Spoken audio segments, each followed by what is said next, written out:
Turning now to the war in Europe, Ukrainian leaders are urging people in recently recaptured areas to evacuate due to lack of energy and other resources. That includes the liberated city of Kherson.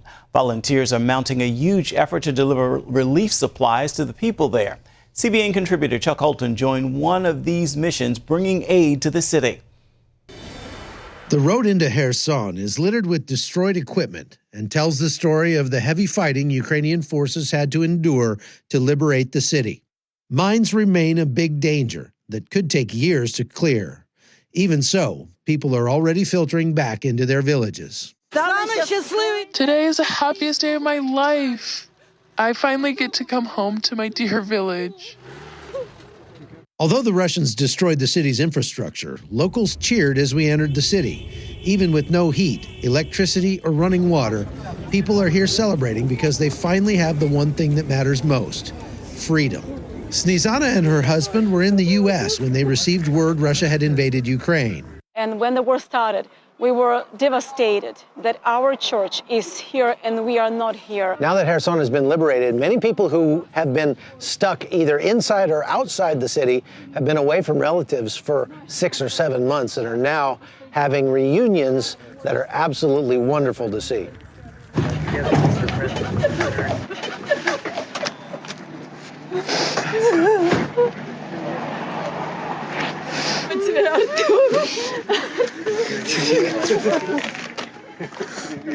If you say that you are for Ukraine, they would just kill you right there on the spot. Приехать без разговора, забрать автомобиль и уехать.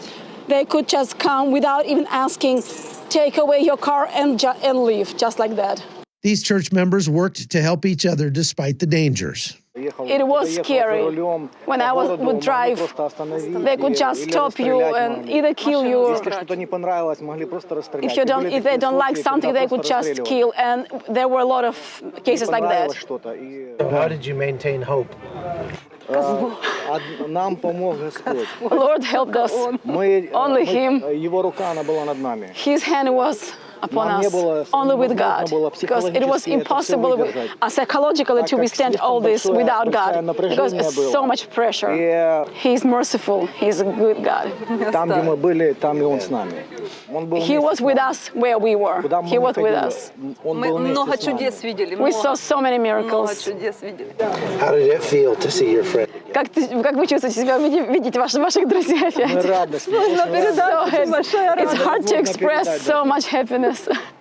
Мы так долго ждали этого. We've been so much waiting for this so long. Казалось, каждый день, наверное, как целый год. Every day like a year. We were one of the first who were waiting for our troops when they entered the city. It was such, we couldn't even believe what is happening, and such joy. All the pressure left immediately.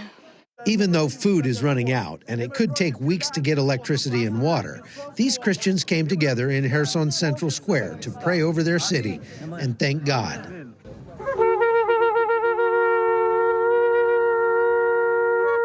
I can't even express what I'm feeling. It's a happiness, and for me, it's a mountain that was impossible to be moved, but it was moved only by God. Chuck Holton, CBN News, Kherson City, Ukraine.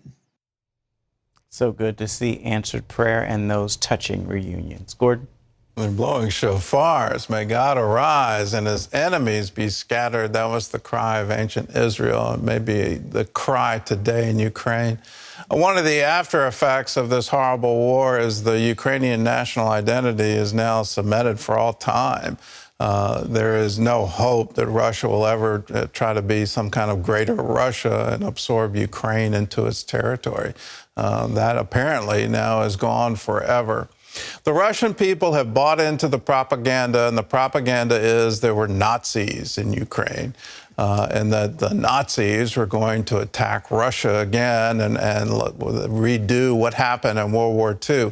What happened in World War II to Russia was absolutely horrific, and you read that history and you just weep for the Russian people.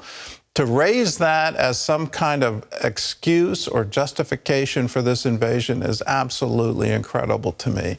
I hope the Russian people wake up and realize they have been lied to. that's not the truth here. And may they lay down their arms, and let's pray that this war would stop and stop soon.